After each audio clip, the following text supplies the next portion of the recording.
थोड़ा भी छूट मन को दे दी जाए तो ये मन नरकगामी बना देगा। बहुत चंचल मन है, इसको साधना के द्वारा और भजन के द्वारा और दूरी बना के अगर हमें सही ढंग से चलना है तो एक दूसरे की दूरी बनानी होगी। हमें पता है मैं यहां गिर जाऊंगा तो मुझे नहीं जाना चाहिए, मुझे दूरी बनानी चाहिए।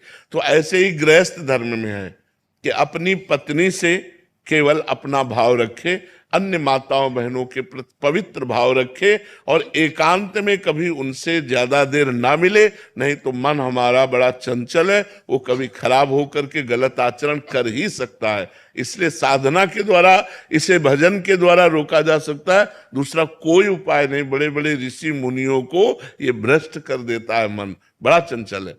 एक बार एक जंगल में ऋषि रहते थे, प्रभुदत्त ब्रह्मचारी जी की वाणी से कथा है। तो वो पपड़ी पाते थे, जो वृक्ष की छाल की सूखी हुई पपड़ी, क्योंकि उनको ये था कि अगर मैं अच्छा पदार्थ पाऊंगा तो काम पीड़ित करेगा और मैं काम विजयी बन के दिखाऊंगा। तो 12 वर्ष उन्होंने वृक्ष के सूखी छाल की पपड़ी पा करके और कठिन भजन किया। अब तो महातेजस्वी हो गए। एक दिन काम प्रकट हुआ और कहा, क्या तुम समझते हो कि तुमने काम पर विजय प्राप्त कर ली? तो उनका एक काम क्या, हजारों काम पर विजय प्राप्त कर चुका हूं। तो बोले, महाराज अब मैं अपने बाण संधान करता हूं और आप संभालो अपने को। तो उनका, जाओ नहीं तो मैं भस्म कर दूंगा। बोले, हाँ भस्म करने की सामर्थ्य है, लेकिन मैं जा रहा हूं और आज से हमारा बाण चालू आपके ऊपर, अब आप संभालना। इतना कह के चले गए। अब वो ऋषि ये समझ नहीं पाए कि काम कौन से बाणों का संधान करेगा।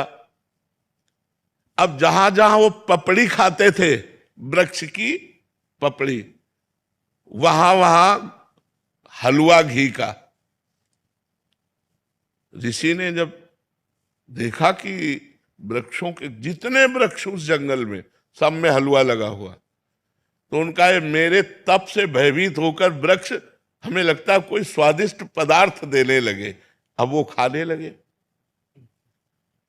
अब 10वें वृक्ष से जब पाया तो आधा किलो हलवा तो गया ना, तो अब हड्डी के ऊपर मांस बढ़ना शुरू हुआ। महीना हुआ। एक दिन छम छम छम छम पायल करती हुई और एक कटोरा लिए हुए, जे ही देखा ऋषि आ रहे तो ऐसे हलवा लगा के भाग